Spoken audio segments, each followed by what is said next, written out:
सत्संगत जी, प्यार से कहना धन निरंकार जी। ये जो भक्ति का भाव है, ये जो मन में हमारे निरंकार प्रभु परमात्मा, इससे एक नाता जोड़ने की बात है, तो वो पहलू अपना मजबूत करने के लिए ही सत्संग का सहारा लेते हुए हम अपने जीवन को बिताते हैं। और साथ ही ये सेवा भावना मन में रखते हुए कि जो भी इस संसार में है वो हमसे श्रेष्ठ है और हमने उसमें परमात्मा का ही अंश देखना है, तो उसी के लिए हमने ये जो सेवा करनी है, हमारे शरीर से हमारे मन में वो सेवा भाव आए, और हमने आर्थिक रूप में भी अगर ये करनी है, धन की सेवा भी। और वहीं साथ साथ सुमिरन की बात आती है कि अपने मन में हम जब भी निरंकार प्रभु का एहसास करते हुए अपनी सारी गलतियों को बख्शवा कर ये सिमरन रूप में अपने मन का बर्तन साफ करते जाएं, ताकि इसमें ये ब्रह्म ज्ञान रूपी जो दात है, जिसके बिना हमारा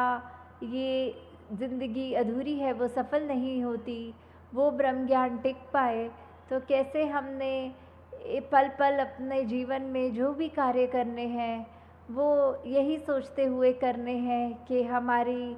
से वही कर्म होएं जो हमारे लिए भी ये लाभ दे, हमारे जीवन के पल पल को निखारें, इस परमात्मा के एहसास में रहते हुए हमारा जीवन बीते, और साथ ही हम ये समाज के लिए, संसार के लिए भी फ़ायदे का काम करें और कोई हानि ना पहुंचाएं। हम औरों के आंसू पोंछने के काम आएं, उनको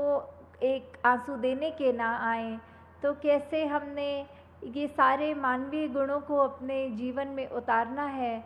हमें कैसे अपने मन को विशाल बनाना है कि कोई हमसे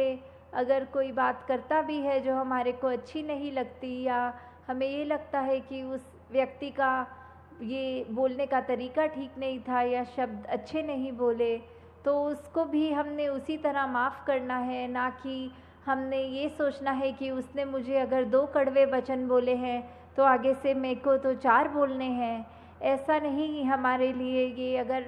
मनुर्भव वाली बात है कि अगर हमें मनुष्य बोलने के लिए क्यों कहा जा रहा है, तन तो हमारा मनुष्य का ही है, तो फिर क्यों मनुष्य बनने के लिए ये आवाज़ आती है? वो इसीलिए कि हम मनुष्य तभी तक हैं जब तक ये सारी ह्यूमन वैल्यूज़, ये मानवीय गुण हमारे अंदर हैं। और कैसे हमने पल पल में अपने एक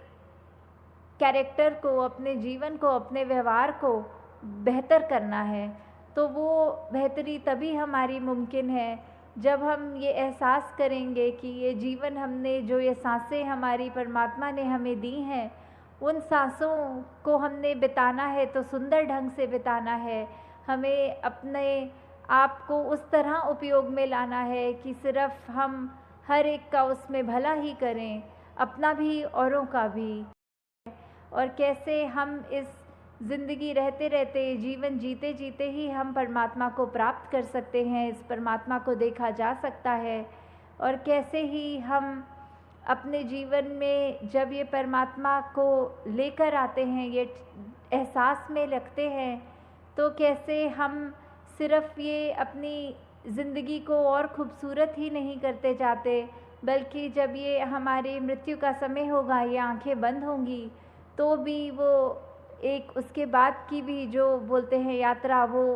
उस अपनी पहचान जब हमने कर ली, तो हमें कहाँ से आए हैं, कहाँ जाना है और किस में रहकर ये जीवन बिता रहे हैं, ये सारे सवाल हमारे ये खुद ब खुद हमें इसका जवाब ये सिर्फ ब्रह्म ज्ञान से ही मिल सकता है। तो आज ये हम सब अपने आप की पहचान इस तरह करें कि आत्मा का जो पहचान है वो परमात्मा है। तो अभी जैसे हम इस हरदेव वाणी के शब्द को भी सुन रहे थे, तो उसी पे ही, हाँ जी, जिस मन में निरंकार बसा है वो मन मंजिल पाएगा, कि ये मन की अवस्था की बात हो रही है कि एक बार जब ये ब्रह्म ज्ञान प्राप्त हो जाता है, ये हमें रमे राम का पता चल जाता है, ये कैसे कि हमारा जो एक परमात्मा के रूप में हमें ये जो सौगात का एहसास है, उसको हमने अपने मन में बसाना है। तो पहले अपने मन से हमें सारी ये द्वेष भावनाओं को हटाना है। अपने मन में जब ये निरंकार को हम टिका पाएंगे, तो निरंकार को जब बसा पाएंगे, तो ही हमारा जीवन आगे सुखदायी हो पाएगा। और ये हम अपने मन में इस रूप में हम अपनी ज़िंदगी को जीते जाएं कि ये निरंकार का जो एहसास, ये जो भक्ति में रहकर ये जो विश्वास की बात आती है, जितना हमारा मन स्थिर रहेगा, साफ रहेगा, उतना ही हमारा ये मन के बर्तन में वो निरंकार का प्रभु परमात्मा को हम टिका पाएंगे। और ऐसे ही हमने अपने जीवन को आगे चलाते जाना है। हाँ जी। जिस मन में संसार बसा है वो मन ठोकर खाएगा। तो अब दूसरी तरफ ये बात कर रहे हैं कि एक तरफ तो जहाँ मन में निरंकार बस गया तो जीवन कितना सुखमय हो गया, और अगर दूसरी तरफ बात ये की जाती है कि अब मन तो वही एक है, हमारे पास ये चॉइस है, हमारे पास ये ऑप्शन है कि हम उसमें क्या रखना चाहते हैं। ये संसार तो डामाडोल करता है, ये संसार तो क्षणभंगुर है, इस संसार में तो सिर्फ हमें कोई स्थिरता भी नहीं दिखेगी। हर तरफ हर मिनट हमें एक उथल पुथल, एक बेचैनी जहाँ मिल रही है। तो कैसे जीना तो उसी संसार में है, पर कैसे उस संसार का हम असर ना ग्रहण करें, हम कैसे ये माया रूप का अंधकार अपने मन में इतना ना ले लें कि हमें कुछ दिखाई ना दे और ठोकर ही मिले, और उस तरह हम अपने आप को एक बार बार उस दलदल में माया रूप की ये संसार के अपने आप को गिराते रहें। तो जो ये स्थिर है सिर्फ ये परमात्मा है, ये निरंकार है। इस स्थिर के साथ जब हम जुड़ेंगे ये एक रस सहज कायम दायम रहने वाले से, तो कोई भी ये उथल पुथल हमारे जीवन के हम पे वो प्रभाव नहीं छोड़ेंगी। फिर हम इस दुनिया में ही रहकर जैसे अभी तक रह रहे हैं, पर फिर भी इस दुनिया से एक उभर जाते हैं। जैसे अगर एक बात करी जाए कि एक कारपेट होता है, एक गलीचा उस रूप में हमारे पैरों के नीचे जो होता है,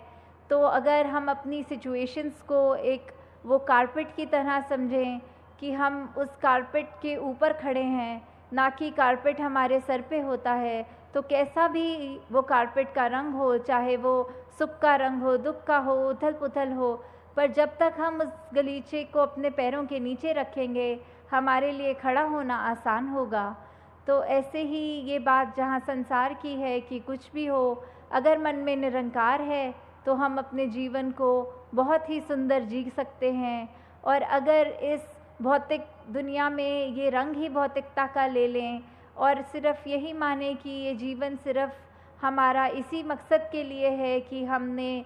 एजुकेशन ले ली, पढ़ाई लिखाई करके, कामकाज करके अपने इस परिवार के अंदर जहाँ रहना तो है ही, पर सिर्फ उसी को ही ये ना माने कि ज़िंदगी मिली है तो यही करने के लिए है।